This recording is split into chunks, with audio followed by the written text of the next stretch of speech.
Hello and welcome to episode 20 of VGN Weekly for October 29th, 2024. As always, we will recap all this past week's Virtual Grip Network race broadcasts and bring you in-depth interviews with your favorite drivers, league owners, commentators, and more. Please like and subscribe to the channel and ring that notification bell so you don't miss any of our broadcasts.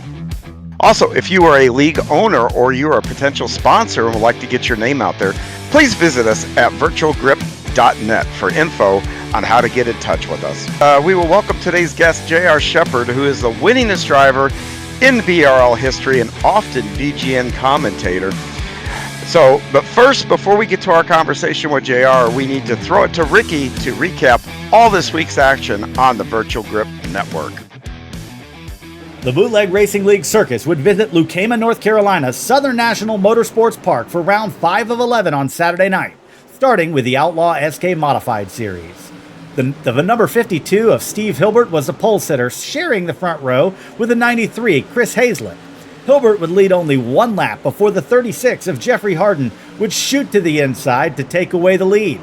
The first third of the race was marred by several incidents, bringing out the yellow flag. But on lap 38, we would kick off the first long green flag run of the night. Harden would maintain the lead, but a contender emerged in second place in the form of Brennan Myers in the 11 car. Just after the halfway mark, the two would battle side by side for the lead over several laps. As the right rear tire heated up, drivers struggled with grip in the corner, and the leaders were no exception. Harden would lose grip on the high side in turn 4 on lap 58, spinning into Myers and triggering a massive pileup on the front stretch, dramatically changing the look of the entire running order. On lap 65, we would see Donnie Moore in the 26 and Matt Hoos in the 21, who had recovered from several early incidents on the front row. Hoos would find grip on the top side of the track, and he battled with Moore, capturing sole possession of the lead on lap 68. A late spin by the damaged 52 of Steve Hilbert would set up a green-white checkered finish, and Matt Hoos would pull away on the final restart, holding off Donnie Moore to capture his first checkered flag of the season in the modifieds. The Bootleg Racing League late model stock cars would take the Invitational Series to Southern National next. And it was the double deuce of Bruce Pearson leading to the green flag with the boss man in the single deuce, Lowell Jewell flanking him on the initial start. Todd Liston would waste no time finding the lead, taking the battle to the inside of Pearson on lap 7. The late model stock cars looked a little more stable than the modifieds at Southern National, and we were clean and green for the first 20 laps of the race. But a bobble by Jeffrey Harden would bring out the first yellow flag of the night when he sent Brennan Myers into the outside wall in an incident that also collected modified race winner Matt Hoos. Another 15-lap run would see Todd Liston continue to build his lead over Pearson until the second caution flew when Lowell Jewell triggered a multi-car pileup off of turn 4. The lap 40 restart would kick off a long green flag run that would be pivotal in this race. Mark Herzog restarted in the 11th position, but as drivers fought over space for the next 30 laps, Herzog would drive around 10 cars exclusively using the top lane to position himself in second place before a caution stopped his progress. Todd Liston would hold off the advances of Herzog over the next couple of restarts, but a gear selection mistake on the lap 86 restart would give Herzog the jump he needed to snag the lead from Liston using the top lane. Liston and Mike Holloway would keep it close over the last few laps, but Mark Herzog would grab his first win of the season when it was all said and done.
Welcome back. Once again, I am John Heinrich, as we welcome J.R. Shepard to the show. JR's first race was in the BRL at the Legends. He was in a Legends car at Oxford Plains. He has over 1,550 starts. Get this for the average finish, 2.9. He's got 681 wins. Most people in BRL don't even have that many starts. He's got over 1,300 top fives, over 1,400 top tens. JR, you know what? 84 championships, or I don't know how many, God knows how many championships there, but JR, welcome to the show. I do think it's 84 championships, if I'm not mistaken, but welcome to the show, my friend. Yeah, thanks for having me, guys. I appreciate it. I am excited to have you on here because you've got a lot going to be coming up here on the VGN airwaves. We'll get to that in just a second, but let's start off with your iRacing journey. Let me know how. Tell us about how you found iRacing, and then how did you find the BRL? Yeah, I actually had some real world race experience before I came to iRacing. But before that, I was racing on the computer with NASCAR Racing 2, 3. I went through all of them. So racing on the computer was not a stranger to me. But after I did some of my real world racing, obviously still had the itch and wanted to do some type of racing. And that's where iRacing popped up, and obviously joined the service. And it's an adjustment from real world for sure, but you put the time in, you can figure it out. And after being on there for 6 months, maybe a year, I think that's when I started really trying to look for a league and figure out a good place to try to call home, where I could learn the tracks, learn the different drivers, and kind of hone my skill set more toward the short track racing side. Obviously, I've ventured out from that a little bit since then, but definitely short track racing side, BRL was the place to go to. Well, you talked about figuring it out. Tell me a little bit about the transition, from coming from the real world, which we'll get into your exploits out in the real world here in just a little bit. But tell me about the transition. I mean, what are some of the differences that you kind of had to adjust to? Yeah, the biggest difference is I'm a seat of your pants type driver, so Yeah. I feel everything that the car is doing in real life, all the way down to being able to tell when you're overheating the tires, just through the feel that you're getting through the steering wheel. So you come to iRacing, things have improved from when I started. I started on iRacing using a Sidewinder wheel that had no force feedback, just like the Wow. old rubber band style deal, and you're kind of guessing. So obviously they've upgraded equipment. We've got wheels now that have force feedback.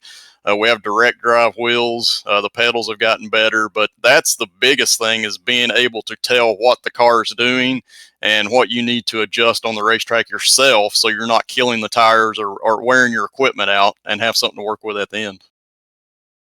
Yeah, that's what I would think the biggest. It's the seat of your pants. So kind of what your butt's telling you there, because your butt will tell you if you're getting ready to lose traction. If the car starts to over rotate, like you said, pushing a little bit too hard into a corner too, and you overdrive it. All that stuff comes in there. About how long do you think that took you before you kind of got a hold of that and started putting that behind you and started moving forward with the learning curve to really get to where you were, one of the best?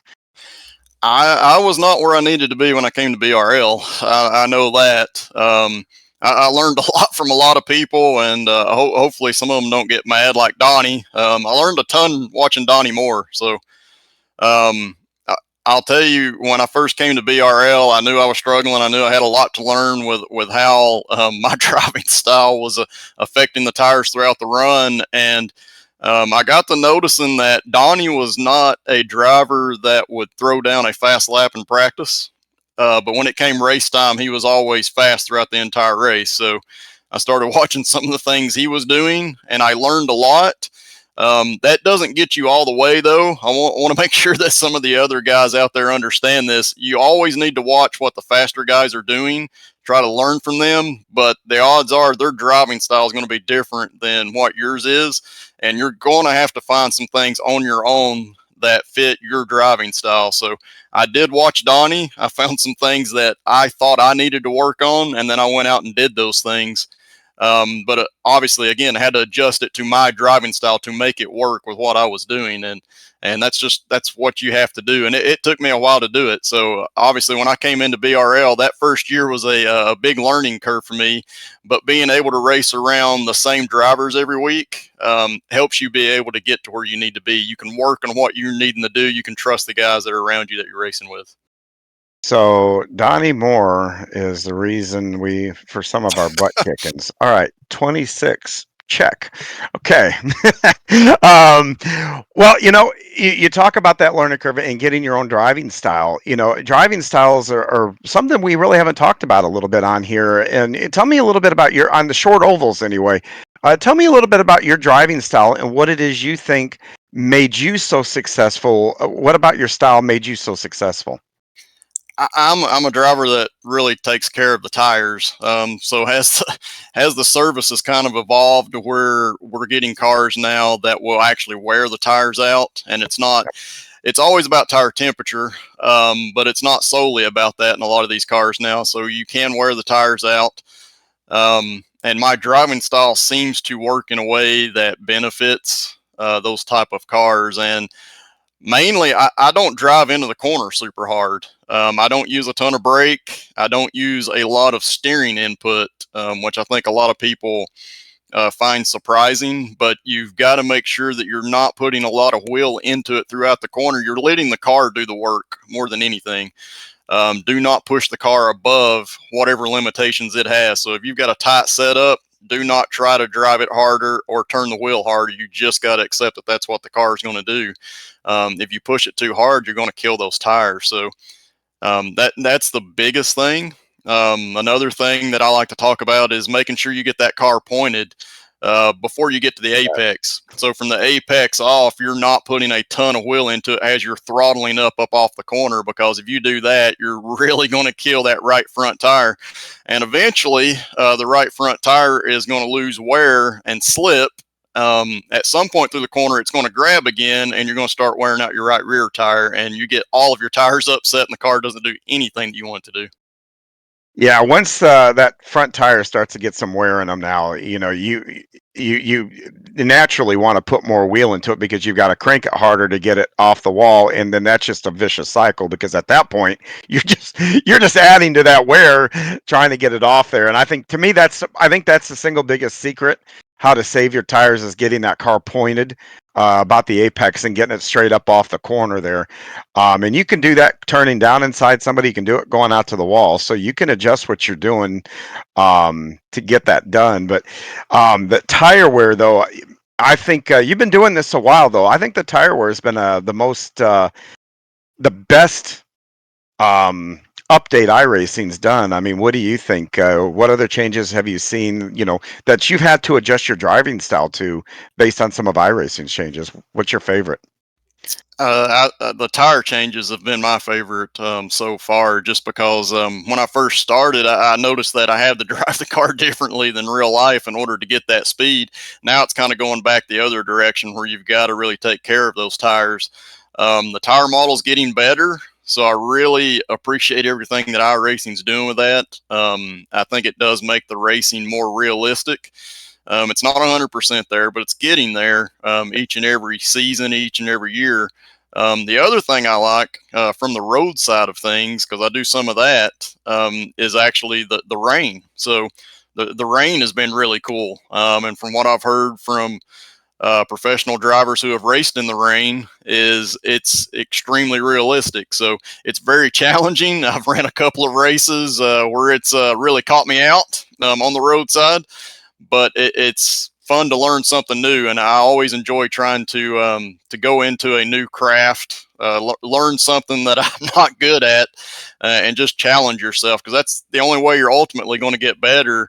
And you can learn things from other styles of racing that can translate back to, say, the short track side. I forgot. Well, I don't know how I forgot about the whole rain deal. That was a big time game changer, and the fact that now not only do you got to figure out how to drive on the rain, but that transition period now. When do you get on the rain tires? When do you get off the rain tires?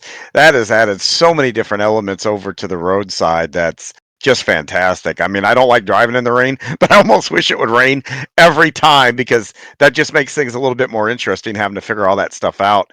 But going back to the tire wear for the asphalt side, yeah, I'm with you. I think the tire wear is really close. I just wish they could get that second lane on most tracks to take rubber, so we can widen that groove out. We did a little bit. I was surprised, and I don't know if it's just this track sensitive, but we were at Southern National this past weekend in BRL, and through practice, I could see that second lane start moving a little higher where you actually had enough grip out there. You still had to be tight on that guy on the inside, but you had enough grip to get a second lane going. And yeah, that's, you know, when you figure those lanes out, how do you go about when you're behind the wheel? Deciding your line that you're going to take, because you can take a line for speed. You can take a line that's going to save your tires. Those are decisions you have to make because you can go a lot faster doing one thing, but you're going to eat your tires up. How do you make those decisions? They're not easy to make. It comes with experience, and it's literally a chess game when you're in a race, because there are times where you need to push and use some of those tires to get yourself a good track position, and there's other times when you need to ride. And I think a lot of that comes down to understanding the drivers that you're racing against, and also how the track is going to progress. So the tracks do get slicker, and I definitely agree with you. That's the one thing that I hope iRacing kind of focuses on a little bit moving forward, is being able to see those grooves mature and move out, widen out, so you can get more side-by-side racing, because we see it on the local side on a regular basis. So you look at the late model stocks that run the national tour, they're able to race side by side on a number of tracks. So that's something I would three love wide to see. on number of tracks. Yes, exactly. So I would love to see that, but you've got to be aware of it on where we're currently at on iRacing. One thing is knowing that the marbles, so the marbles, since the tire wear model has come out, the marbles have really become bad, especially after about 40, 50 laps. You got to really start paying attention to those. And you may be saving your tires and have a better car than the person in front of it. When you go to make that move, if it's in a place where those marbles are, you're going to lose grip and in return actually kill your tires. So that's where the chess side comes in. You've kind of got to be thinking about all these things throughout the entire run. But the biggest thing is just knowing the competition that you're racing against, knowing when you can make those moves and when not to. Well, you talked about the marbles. The one discipline that I've seen the marbles really affect is on the roadside. Now, you came from the short track world and real world. And like I said, we'll get to that here in a minute. But when you got into iRacing, your focus was on short tracks. Well, how did you end up going right and left? I ran into a group of guys that ran into. That's a ran into a group of guys. Well, some of them I've had some incidents with before the roadside, and surprised that they even wanted me to come race with them. So, the Western PA group invited me to do it. They were a seasoned group that had been doing it for a couple of seasons, knew what they were doing, and were very organized with it, which was something that I was kind of looking for. So when they invited me over, I had to kind of jump at that, because I thought this is something I'm interested in trying. They know what they're doing and they can help guide me. And I feel like I'm at the point now where I really contribute to the team. So every time we go and get ready for an endurance race, I'm able to give feedback and help the drivers out. And there's a good group of drivers, so everybody's able to exchange what they feel with the car, what we feel like we need to do with the setup, or how we need to drive certain corners at whichever track we're at. And it's been a great experience, and I would recommend anybody that has just done oval stuff to try to venture out into that. You do not have to be an excellent road race driver. The biggest thing on the road side is just keeping it on the track. And when you get good at keeping it on the track, you'd be extremely surprised at what kind of lap times you can put in. And again, that discipline, it will translate back to the oval side. The oval side, obviously, you don't have a whole lot of opportunities to go off track because we're normally racing on short tracks and we got walls on the inside and the outside, but it helps you pay attention to that line sensitive style that you need in order to create speed lap after lap. Yeah, well, I'm living proof that you don't have to be fast or have a lot of talent to do those road races because I just focus on keeping the car on the track. And funny thing is, the very first endurance race that I did was actually with you and Matt Hoos at the 6 hour at the Glen some odd I years ago. remember that. So it's your fault that I got hooked on it, number one. And I've done some races, obviously, with you guys over there at Western PA. So, when you're on the short track, 100 laps, you got to manage, your tires and all that. But those are relatively short races. Tell me about the mindset. Here you are, green flag, and you got 24 hours to go. Tell me about the mindset and how you prepare to do those. Because while they're a lot of fun, they're not necessarily the easiest thing to do. They're not, and that's one of the things that kind of draws me to it is the difficulty. I'll tell you, in the practices leading up to that race, you're really pushing yourself. You're pushing the car. You're trying to figure out where the limits are. You take chances. You find what works and what doesn't work. When it comes race time, and this took me several races on the endurance side to understand, when it comes race time, you've got to back it down, especially early in the race. So you're focusing on keeping that car clean and not making mistakes. If you can do that, then each time you get in the car, because obviously you're going to be running with a number of drivers, you're going to be in the car and out of the car. But when you get back into it later into that race, you can start to slowly step up and throw down some times. And that's what it takes. You have to ease into it on the endurance side. I've seen a ton of fast teams that could clearly go out and win these races, throw it away in that first stint, and that's not what you want to do. Yeah, when I do them, it's more about rhythm because you go right, left. You're basically dancing. You're dancing on the pedals. You're moving around, and it's just dancing is all it really is. But the different. You mentioned we're talking endurance racing here. So, what one is yours that you circle every year? That we'll take Daytona aside because I know you do Daytona every year, but I think you've been kind of hit or miss on the other ones. What is your favorite endurance race to maybe to prepare for or to race? Yeah, I know we'll throw Daytona out. That's always the one that gets me up Yep. because that's like a super speedway race. You're almost wide open the whole time. It's very exciting. But one of the races There's a prestige thing of doing it, so it's kind there of is, yeah, there is for sure. One of the races that I really look forward to on the endurance side is doing the Bathurst race because that's a super challenging track. And I can't remember how many hours we run, if it's 8 or something like that. I can't even remember. It's been a while since we ran one, but isn't it 12? it may be 12. It may be a 12-hour race. Yeah. Um, but that track is so difficult just to get around by yourself. So when you're able to go out there and do it for 12 hours with other teams, keeping the car clean, keeping the mistakes down, and you're able to come out with a podium finish because we've been able to just take care of our stuff and come home with podium finishes there. It's a pretty special feeling when you're able to do that with a group of guys. So that's one race that I always look forward to. Now it's scary. It's not one where I just expect to go out there and do good, but it's awesome to be part of. Didn't it rain during this year's Bathurst? The Yes. Or did you get caught? Did you get caught in the rain, or did someone else draw that short straw on that one? I've been pretty fortunate on the rain stuff to not get caught up in it. I enjoy the rain stuff because I feel like it fits my driving style a little bit, where you're being a little more finesse with the car instead of just throwing it into the corner. But I haven't had a whole lot of stints in it. The only endurance stuff this year that I've had rain is at Spa, and we pretty much had rain the entire race in our session. So heavy, it was really heavy rough. rain. Yeah, heavy rain. Yeah, I hit a few rivers out there. Yeah, because we had rain at Sebring, I think, but it came in. It was like maybe 20 minutes, half hour of that race. But yeah, you're right. Spa.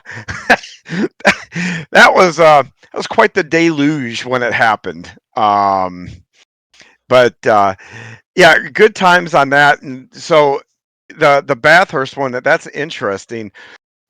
Would you say that's the most challenging one, or would you give that to like Nürburgring or even Spa?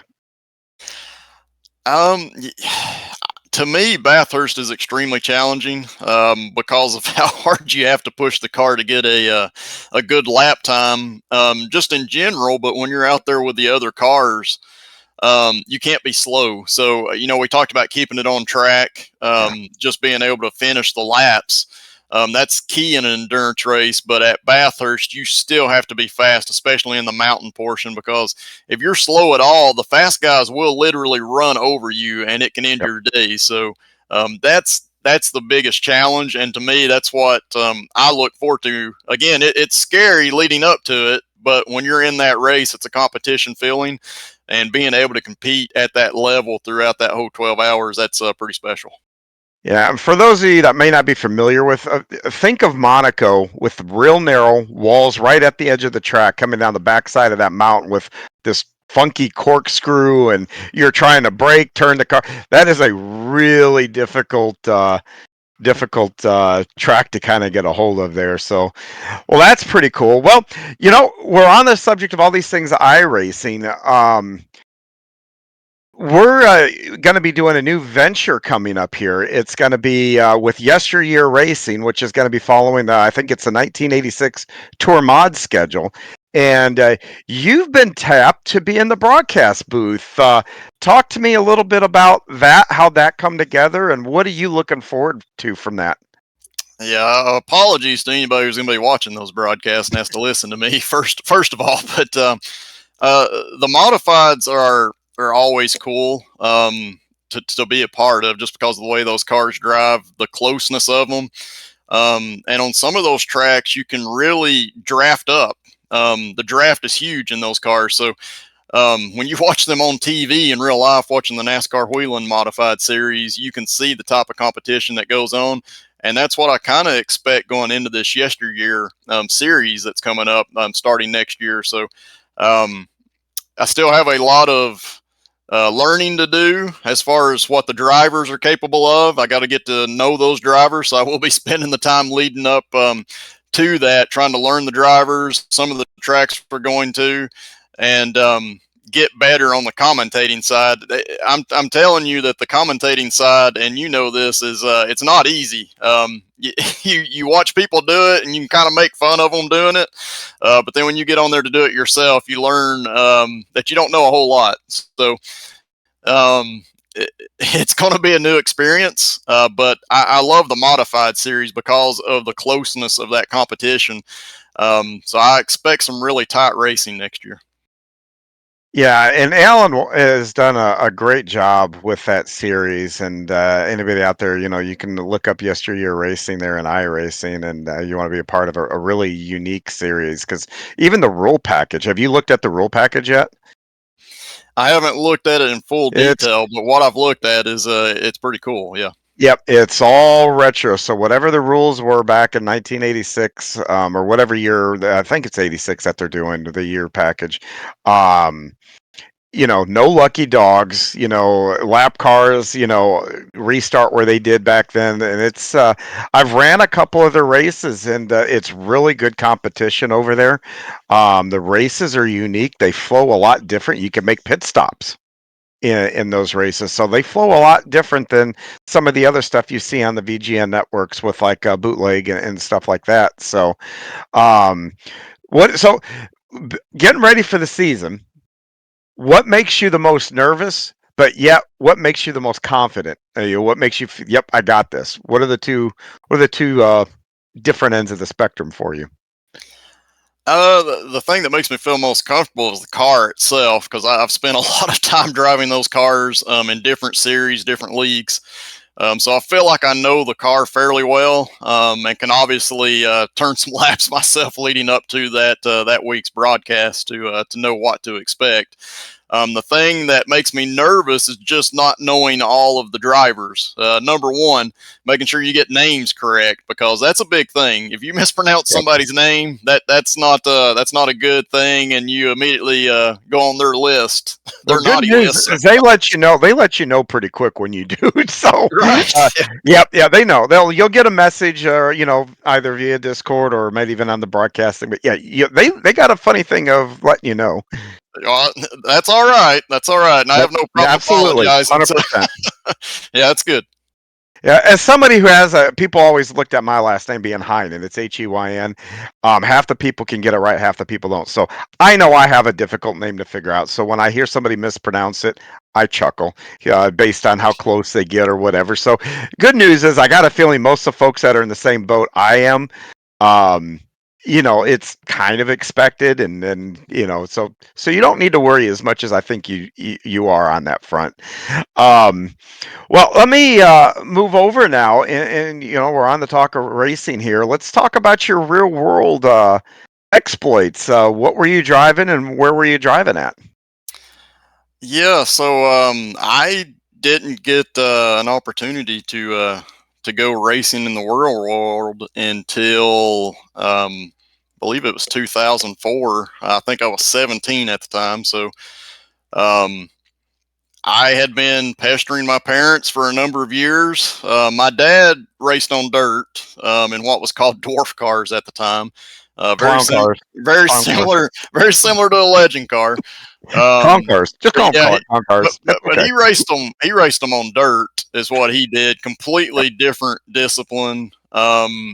And he obviously got to a point where it was getting expensive for him. He sold out.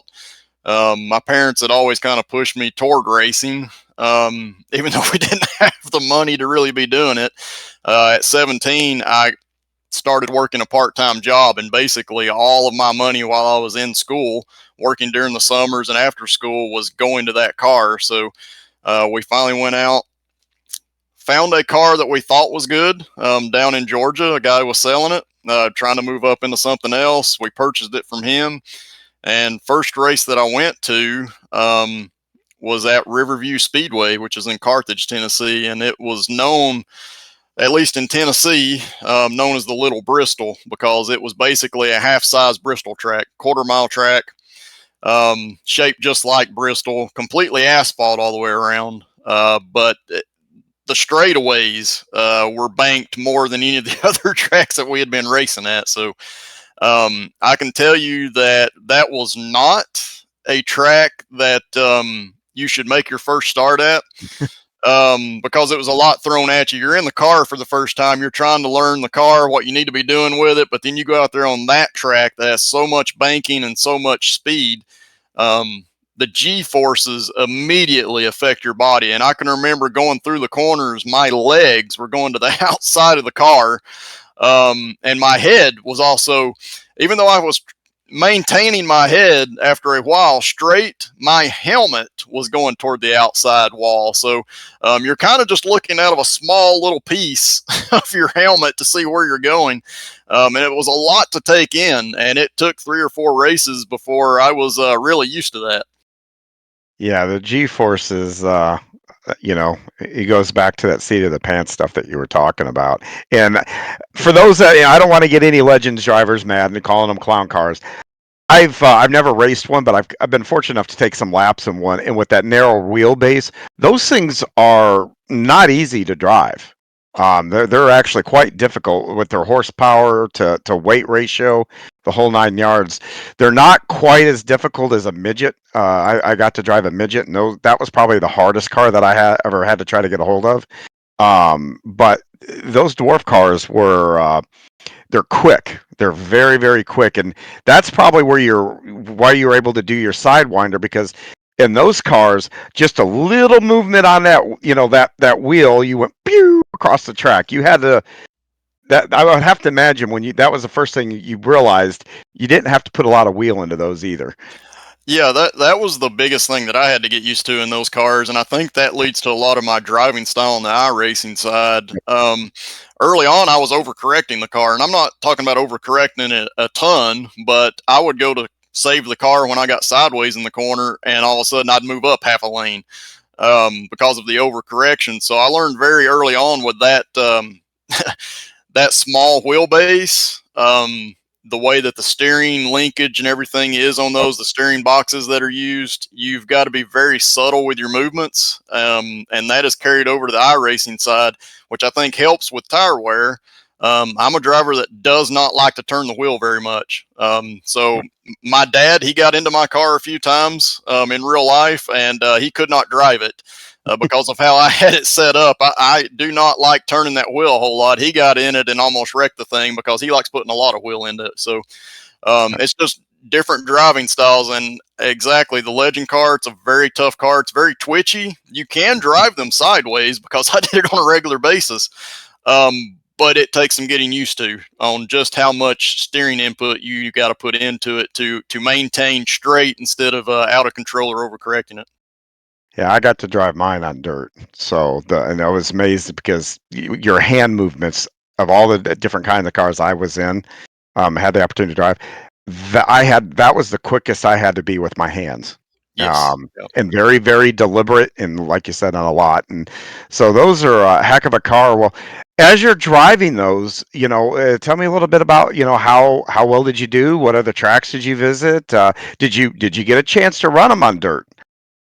I did not. I would have liked that opportunity. There just wasn't any of the dirt tracks in Tennessee that was running the Legend Series at the time when I was doing it, and we didn't venture too far from home, basically. So everywhere I ran was in Tennessee. We talked a few times about going to North Carolina and just never made the trip up there. So I never got to run on dirt. My dad, of course, did, and talking with my dad and him seeing what my driving style was and that I was capable of driving the car sideways on asphalt, he actually felt like if I went to dirt that it would mess me up. So he thought I was already able to drive the car on the limit where I needed to. And that's the thing with dirt drivers. So dirt drivers are so good at learning how to have good car control where they can slide the car around that it does translate over to asphalt. My dad felt like I was already there, and that if I went to dirt, I would get some bad habits or something from that would actually negatively affect me. That's probably true. He's always the type of guy that says, "Hey, yeah, you need to go from dirt to asphalt." But after he'd watch me, he's like, "I don't think we need to do that." Yeah, dirt guys always, we all have bad habits. That's just that's how we roll. But well, that's really, really cool. The track that you were nearby, I think, is 411. Wasn't that when you were running though? That was asphalt, but didn't it change to dirt like shortly after you stopped? Yeah, it was unfortunate and a shock to us. We actually ran there in 2006. Ran a partial schedule because of money. We did not, we were like, hey, we're just going to race once, twice a month, try to make sure we don't kill our funds. But as the year went on, we learned pretty quickly that we were up there in points. And I told my dad, I was like, we're really close on points here. I feel like the guys that are ahead of us, we can beat if we're here every week. And we kind of put our heads together and our funds together and said, hey, let's run the rest of the season. And we were able to win the championship that year. So we went to the banquet at the end of the year. They did the ceremonies and everything, and they even asked us if we would be back next year. And I was like, well, yeah, absolutely. I love this track. It was my favorite track. It was a 3/8 mile oval, high speed in a Legend car, and there's a lot of sliding around, similar to what you would see at Darlington or Homestead on the Cup side. So you really had to drive the car. So we fully expected to be back, and it wasn't a couple of weeks after that they announced they were changing it back over to dirt, which is what it used to be originally. So it was a shock to us, and we had to find a new place to race. How much, just out of curiosity, this is how much would you have had to change over if they, to run the Legend car, take it from an asphalt track? Like if you wanted to run an asphalt track Friday night and then wanted to run dirt on Saturday, would that be feasible? Would you have to do a wholesale change, or is it a more of a, hey, I'm going to run dirt this week and I got to run asphalt next week? It's not a huge change. There would obviously be some setup changes that we would have to do in the car, spring changes. Yeah. Ride height changes would probably be the biggest thing on those cars. They're very low to the ground, so we would have to probably raise it up a little bit. And obviously the tires would probably for that car be the biggest thing, because you've got to make sure you've got the right tire stagger on the dirt side, and have good Correct. grooves in your tires for it. So that would be the biggest thing. I can remember when my dad raced in the dwarf car series, he would we would have clean nights, and I'm like, hey, we don't have a whole lot to do to the car this week, so this is great. And we'd get back to the shop and find that the one of the A arms was bent or something like that just from running the track. So Yeah. we were constantly having to work on the car, and that's one of the things for those. I know it's in every dirt car, but obviously for the smaller cars, it seems like it affects it more, especially when the track starts getting into ruts and grooves and different things like that. Yeah, I can recall large mounds of bent suspension pieces by the season's end, and like you said, come in, not touch a thing, get back to the shop, get it up, we'll get underneath it, and then I'll realize, oh, wow, we're lucky that didn't break during the race because that would have been big. Had quite a few of those moments, but yeah, that's the other part of it. But the thing is, though, for the suspension parts on dirt, you guys got tire bills in there on the asphalt side because you go through tires quicker than us. What kind of tires wear did you guys have on those cars? Yeah, so the Legend Car series actually makes you run a road style tire. So it's not slicks. Mm, I wish that it was slicks. But when I was running, they run different tires now. When I was running, it was BF Goodrich tires that we had to run. Um, 15-inch tires. They have tread on them, but when you buy that tire set, if you do not send them out to be cut, you are not going to have the speed on the track. So we would immediately buy a brand new set of tires and send them to a tire specialist in North Carolina, and have him cut them down. So when they got to us, there was very little tread on there. You're talking maybe an eighth of an inch of tread. So you could see the tread, but the whole purpose of cutting that tire down was to get it a little bit softer in the long run. So as you go through heat cycles with practice and different races, the tire will build up a lot of heat, and if you've got the tread on there, it'll start to turn purple. So you wow. don't want that. When it turns purple, that tire has no grip whatsoever anymore. So that was the main reason for cutting them down. And you never get the tire down to a bald section. The tire will always be too hard before it gets to that point. So constantly having to replace tires. I got to the point, because of the money that we talked about. I kept an old set of tires, and I would actually practice on the old hard set of tires. I would only use my good tires during the race, Smart. because I was trying to prolong those tires as long as I could. And in practice, people would go, "Man, you're really struggling today," and they'd make these little comments, and then we go out and qualify on pole. But I knew that with a harder tire, if I went out and practice and I could get my car to feel comfortable where I needed it to be, that when I put the new tires on, I was going to be flying. So that's all that we ever focused on. And yeah, absolutely. On the asphalt side, you go through tires. In our series, because we ran shorter races, is about 3 or 4 races is what we could get out of tires. Well, now that you're out of the car, you've got iRacing to kind of supplement that, scratch that competitive itch that you got. What do you watch to or follow that you enjoy? Is there a series or a type of racing that you follow? I always go back to watching NASCAR quite a bit. I'm not a fan of how they carry on a lot of stuff, but I always tend to go back to NASCAR. Still go to some NASCAR races. Um, I'm not a fan of the new Cup car, but I, I know at some point it's going to get better. So I usually tend to keep watching it. I do go to short track races locally occasionally. It's hard for me to go watch because I enjoy watching it. But as soon as I go home, the first thing I can think about is, man, I want to be out there because I know I can compete with these guys. So I do. Take you till you get home. I get to a track and I'm miserable from when I walk through the front gate, man. Yeah, I try to enjoy myself and take in the moment while I'm there. But yeah, when I get back home, it's bad. There's probably not a day that I'll wake up and go to work without thinking, man, I wish I was driving a race car today, because it's nothing that you can never find anything to replace that feeling. No. Yeah. And it's the most comfortable that I've ever been is when I was racing. So it's just hard to explain, and it's addictive, big time. You know what's funny is you say, most comfortable. I can recall, people have, like Zen. They have, or you say just go to your happy place, and I don't think ever was ever more relaxed probably at any point in my life in a car, out of a car, other than sitting in those make ready shoots. You're the next one out there and you're just sitting there, the cars are rumbling.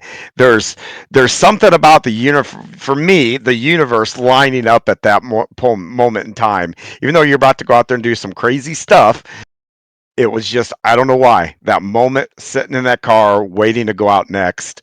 Um Always was just, like I said, that was always my happy place, and that's where everything lined up. Um, so I don't know if that's what is it, what part do you miss? The actual driving, feeling the G forces, being in the pits, working on the car. What is the one thing you missed the most? Being able to fill that car, being able to slide it around, push it to its limit without going over that limit. It's a hard feeling to capture, and there's nothing in a street car that would ever get you to that level. So I can tell you I'm one of the slowest people out here on the road, so I apologize if I'm holding people up. But I tend to keep it safe out here on the roadway. But yeah, I miss sliding the cars around. That's the biggest thing. And just like you were talking about, the thing that kind of got you really excited when you're getting ready to go out there, and it leads over into iRacing. So quick story. In our series, they would always do the national anthem after you were already in your car, so you didn't get to stand and be a Yep. part of that. You were strapped in, ready to go, because right after the national anthem, they told you to fire up and get out on the track. So, one of the most enjoyable moments I had was taking that moment to relax and try to clear your mind before you fired that engine up to go out there and push it. So, I really, really miss that. And people on iRacing in different leagues and stuff, they always wonder why I go out last to qualify most of the time. It's not because there's a trick or a secret to it. It's because I'm taking that moment to get my heart rate down, to calm myself down and bring myself back to that moment that I used to have in real life before they told you to fire their engines up. So Yep. it's just something that is a routine for me. Man, I never really thought about doing that for qualifying things. I usually just pop out there and just go, try not to think about it and be natural. But now that you say that, you're right, because that's when we sat in the make ready shoot. I mean, that's your moment with your car. You're getting in tune to everything that's going on, clearing your mind. I mean, it's a very unique, because the hyper focus that you have once you start to roll is, it's hard to explain. I mean, you understand, um, but it's so hard to explain how the world does this, and the only thing you can see is this area right in front of you, and to be so focused, to have that moment. So now next time I qualify, I'm going to be going last. Yeah, give it a Uh, try. Yeah. I'm going to have to do that. I've learned something new here today. Well, really cool about learning about you and your background, all that kind of stuff. But now that you've kind of moved out of the racing world and all that, tell us where you reside now, and kind of where you work and what do you do? Yeah, I'm originally from Dunlap, Tennessee, but right now I live in Nyota, Tennessee. Very, very small town, smaller than where I came from, but it's close to Athens, which a lot of people have probably heard of or seen something at some point in their life on TV. So that's where I'm living now. My job kind of took me to this area. Um, I'm a manufacturing engineer, so I have a mechanical engineering degree, and it don't know why. People in areas closer to home are able to find a job. It always seemed like all the places that I put into always led me back up to this area, which is closer to the Knoxville, Tennessee area. So this is where I'm at. So that's what I'm doing right now. Trying to enjoy that and spend time with family and find new things to do. My daughter keeps me pretty active. So Well, yeah. Well, she's 3 now, so it probably keeps you busy because that's about the time that they learn free will. Realize that Yeah. hey, I can do something if I really want to. Um, yeah, always that's a fun time for children because not only do you see them discover things, but like I said, that's about the time they're starting to learn free will. Um, some of the family stuff you say, you like going to car shows. You were at the Moonshine Festival here recently, and when you said Dawsonville, I got to assume that's all the way down in Georgia. Where they Yep. ring the bell, correct? Yep, correct. Yeah, so every year they have their annual Moonshine Fall Festival car show, and it's a big event. They have a couple thousand cars that show up. They have a couple of hundred vendors that show up, and it can be arts, crafts, food, anything. So it's something Wow. for the whole family. My dad has always enjoyed going down there since we first heard about it, and we bring the whole family because my mom, my wife, and my daughter, they'll go do their thing. Me and my dad will go and look at cars and see different things that you don't normally get to see. Some of it is old drivers show up to this, especially drivers that are from the Georgia region. I met David Pearson down there one year, bumped into him, and didn't even Oh realize wow. it was him at first. So, yeah, Silver Fox. it's really cool event to be a part of. Occasionally, you'll get Bill or Chase involved Well, when something I at the was just track's going to not going ask you, on. are the Elliots, because being in Dawsonville, I mean, that's, awesome Bill from Dawsonville is where. So are they, you said that occasionally, so they're not involved with it. It just happens to be where they live. Yeah, it happens to be where they live. They put a lot of money and stuff into that community, so they help out with getting the stuff going and organized to the level that it's at. Because every year that we've been down there, the area has improved drastically. So they actually have the event now at the Hall of Fame or Auto Racing Museum that they've got in Dawsonville, which has a lot of the Elliott's cars in it. And Chase obviously is normally at the track when they have it. It's the third weekend of October is when they have the event. So he's normally racing, but Bill will sometimes show up and do autographs if he doesn't have something else going on. Did you get to go to is it the pool hall or they ring that bell? I mean, is it a bar? Is it a pool hall? Did you get to go there? I didn't go there this time, but I have been there. I have eaten there. So when I was a little bit younger, me and my dad went down there. We actually went just for the sole purpose of going to the museum, and we thought while we were down there we would eat at the pool hall. And yeah, it's just a local joint just to go in and have food. The food was great. They also have pool tables in there and the bell that you see clearly visible. You know exactly what that bell is for. They got a big sign and everything for it. So I haven't got to hear it ring because I've never been down there when any of the Elliots have won. So that would be the next thing to hear. But yeah, it's a very neat place to go to if anybody's ever anywhere near Dawsonville. Definitely need to stop by there and check that place out. Do you go to any other car shows like that? Because I know, like, you're not that far out of Kentucky, and they got that Corvette deal that happens every year up there. Do you go to anything else? We go to a few things. So, yeah, up in Kentucky and Somerset, they do have a big Mustang car show that they do Yep. every year. So we tend to go to that. I haven't gone the last couple of years, but my dad always goes. We also go to what they have. They call it the Rod Run. That's in Gatlinburg, Tennessee, where they have the entire strip for I don't know 5-6 miles of just cars everywhere. Oh So wow. Well, it's I an know all day you're a event. Ford guy, but you haven't gone up to the Corvette deal up there. I haven't been to the Corvette Museum. I can tell you my dad has, so I Hmm. haven't got to go up there to that museum. But yeah, I don't focus on just Fords. Where that's where I'm probably a little bit different. I grew Hmm. up in a Ford family because my mom worked at a Ford dealership for 30 plus years. So Gotcha. that's where my Ford background comes into play. But Gotcha. I'm open. Like I look at all cars. I love all cars. So I'm not picky when it comes to that. Well, cool. Well, another thing that I know in your background, especially now having the little one and the family is a big thing, but you like going hiking and places like that, and you are in a fantastic area for being able to do different hiking and all that. So, where are some of the places you like to go, and where are some of the places you want to go?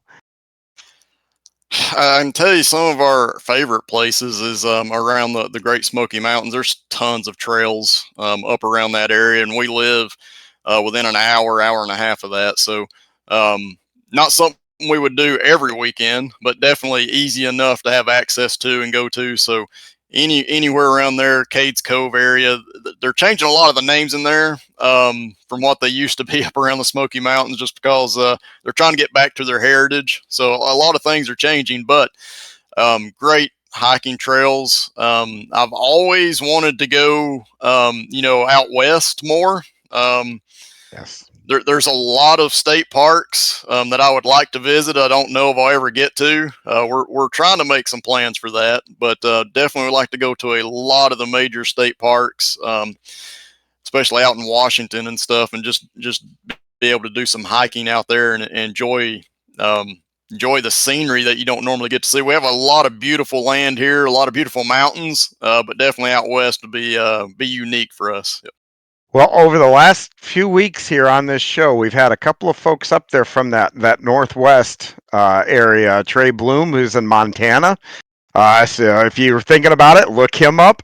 And then Jeff Kemper, who is in Oregon, I think he was. So a couple of BRL guys that, yeah, if you're looking for some pointers, those are the guys to talk to out there. So give you some good Absolutely. connections.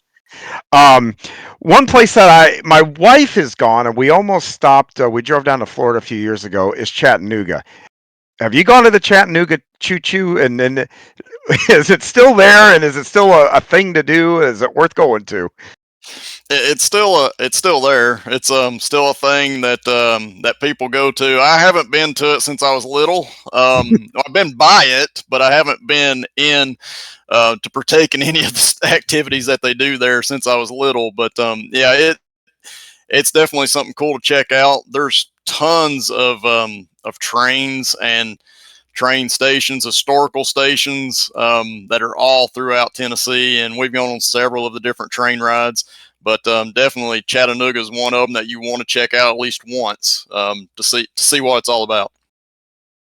Oh, very cool. It's a cool young family, and you got a lot of years of being a parent there, and enjoy them because they go by quick. I know everybody says it. I know that's cliche. Um, my wife mentioned to me the other day that next time there's an election, our kids are all going to be able to vote. We've got one that's already voted, and all of a sudden it made me feel real old thinking about that kind of stuff. It's like, holy crap, how did we get here? And It, it it goes by fast. I can it, definitely tell you that. Yeah. So when are we going to see the next generation of Shepherd come on in and start, kicking everybody's butt in iRacing? Yeah. Probably quicker than anybody wants to. My daughter's already sitting in my lap. She's already grabbing a hold of my wheel. I did not teach her to do that, so I'm a little bit worried about her. I'm afraid that she's going to have aspirations to want to go out and do some real world racing and stuff. But at the end of the day, we'll try to do whatever we can. We got to sell some stuff, whatever she wants to do. I don't want to ever push her into anything. But yeah, if there's something that she wants to go and try to enjoy and attack, then I'll definitely try to help her do that. And that's something that I'm learning as a parent. That's not natural. Being there for your child in the smallest aspects, and you never know which direction they're going to pull you into. So that's that's been a learning curve for me, but I'm doing my best as a parent Well, it to try to makes you hang in feel there. better. That learning curve has lots of different curves to the right, to the left, changes. Just roll with them, man, and you'll be amazed that they know, and they figure it out as they go, and it's kind of cool to sit back and kind of watch that stuff. So, congratulations on it's not new, but the newer family, and really, I can't wait to hear more exploits of when she starts finally beating you in iRacing. That's the story that I'm waiting for. That's what I'm going to be Uh, waiting for. it won't take long. Well, JR, I really thank you for coming on and spending the time here to get us to let us get to know you and everything else. It's very cool. I cannot wait to hear you call those yesteryear races here in the next year, and I think those are going to be fantastic broadcasts, and you're going to be a big part of it. You're actually going to run their IROC series too, so we'll get to see you on track next year with those races. So that's going to be really cool to see too. So we kind of miss seeing you out there and on the track, and haven't missed you too much because it's usually missing seeing your bumper. But but but just you as a person, it's always cool to have you and be able to talk to you and everything else. So very cool. And so like I said, I thank you for spending a little time here.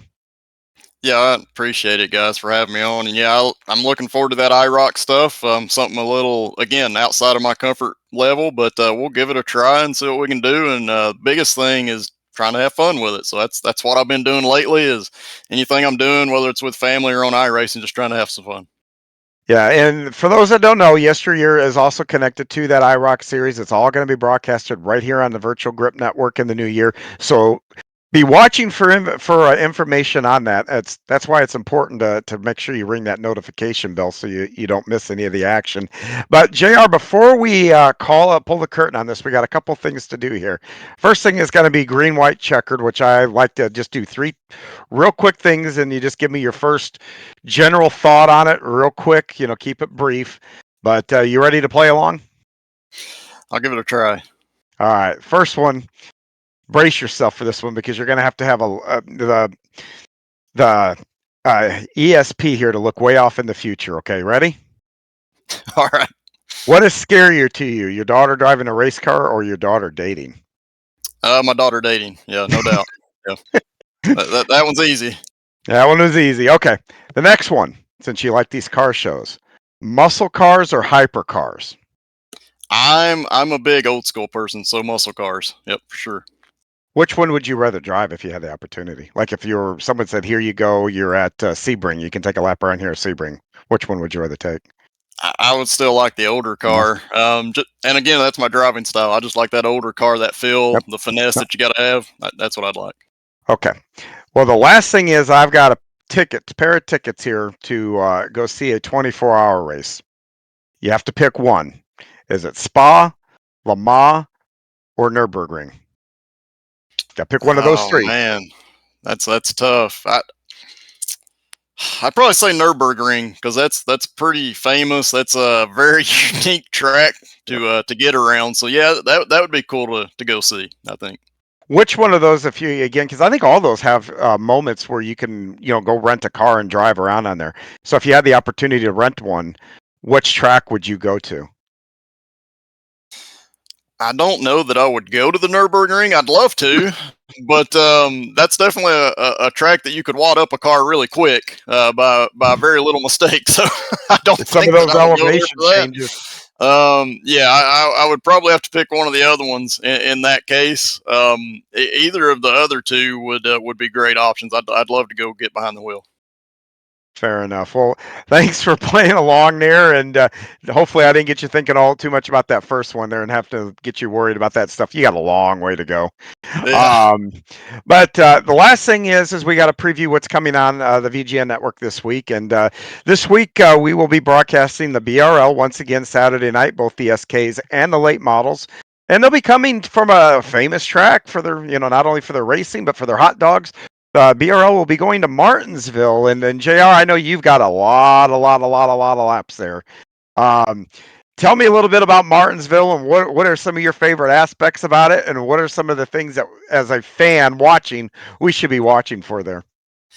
I can tell you Martinsville is one of the hardest places to learn. I did not like that place when I first started because it's tough just trying to figure out how to drive the car. But now it's one of my favorites. That's a track that you've definitely got to get down into the corner as deep and as hard as you can, but at the same time you've got to do it in a way to let the car roll through the center of the corner. If you're not rolling through the center of the corner, getting that car straight and pointed before you're starting to throttle up on corner exit, you're really going to have a long night because it's going to wear your tires out, particularly that right front tire. So that's the biggest thing. And if you're looking at the modifieds, the SKs, or the late model stocks, they're momentum type cars. So like I said, getting down in the corner hard is kind of the name of the game at Martinsville, but you've got to keep your momentum up. So if you get in there too hard and you have to over brake, you're going to lose that momentum, and the guy behind you is going to be able to make that move on corner exit. So it's an extremely tough track for the fans that are watching at home. I know it looks like a typical racetrack, but that track is tough, and turns 1 and 2 are completely different than turns 3 and 4. So turns 3 and 4, you can carry more corner entry speed going into turn 3. You can kind of let the car widen out a little bit on exit. Turns 1 and 2, you really want to keep it nice and tidy on the bottom until you get to late corner exit of turn 2. So it's a very technical track, but it is a track that you can pass on. So look forward to seeing the racing there and what everybody can come up with this weekend. Talking about passing there, you've got almost two options there, and that's almost trying to get to the inside of someone down the front stretch and not breaking them in the corner, or like you said, timing it, carrying your momentum, turning down and getting below them as you corner exit. What do you think will be more effective there, or do you think both are equally? They can both equally be effective. I think when frustration starts to go up, if you've been working a guy over for a while and you can't get to his inside, you're eventually going to see somebody throw it down in there on corner entry. But I've always kind of been the person that wants to set it up for corner exit, make that pass on the exit. That seems to be the most efficient way to do it, and create less chaos.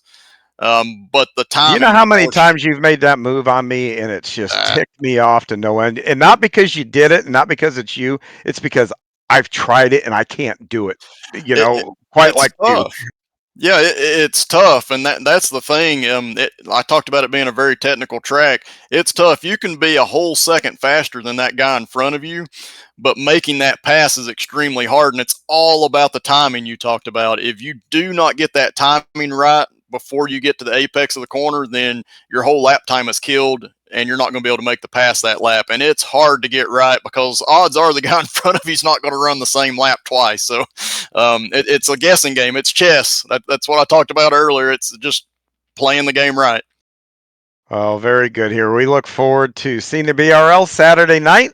And JR, we look forward to seeing you back on the air as a commentator, and can't wait to see you on the track in that IROC series coming up here. So once again, I just want to say a quick thank you, and cannot wait to, like I said, cannot wait to hear you here soon. I appreciate it, guys. Looking forward to it. Should be a lot of fun. Awesome. Well, that's the great J.R. Shepard joining us this week. And my name is John Hine, along with Brian Seneker. We would like to thank you for tuning in this week. And just a reminder to please like and subscribe to the channel and ring that notification bell so you don't miss any of our broadcasts.